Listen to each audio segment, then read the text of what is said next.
Welcome back to Primetime News. Thanks for staying with us. An environmental and health hazard is unfolding in a St. Thomas community.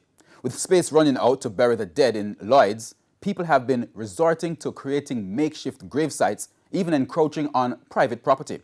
Sandy Williams has been speaking with the caretaker at the Lloyd's Cemetery. Full to capacity.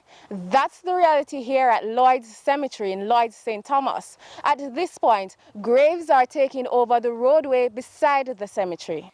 Several graves on a resident's property, and this one in construction is actually in a waterway.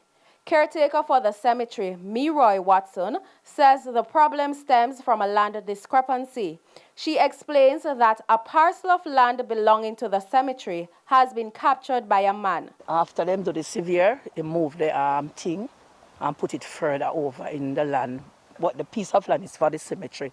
So right now we're having a problem because whenever people burying anybody, that man throw stone in it, throw maca in it, filled up the place, people put their man in it, break the graves. The last grave that we have here, the guy break it up, throw stone in it and break it up, and them come and beat him. So I understand that my life is in threat because it all over the place is me and the man come beat him.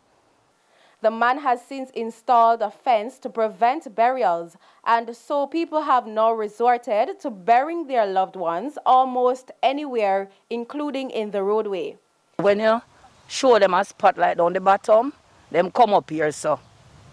But you see here, so now when the rain fall, a lot of spring up. So I said to them, you bury in the road, when water come up and wash your grave, I don't respond to it.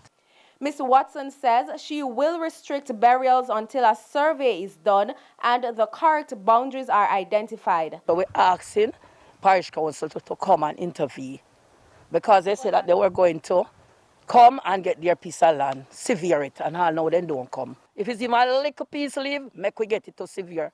But right now the cemetery is full because of the problem. So I'm fully aware of the situation and where life is concerned and threat is against her. I support her 100% on going forward to let the council know that they need to get things in order for she to complete her duty. Sandy Williams, TVJ.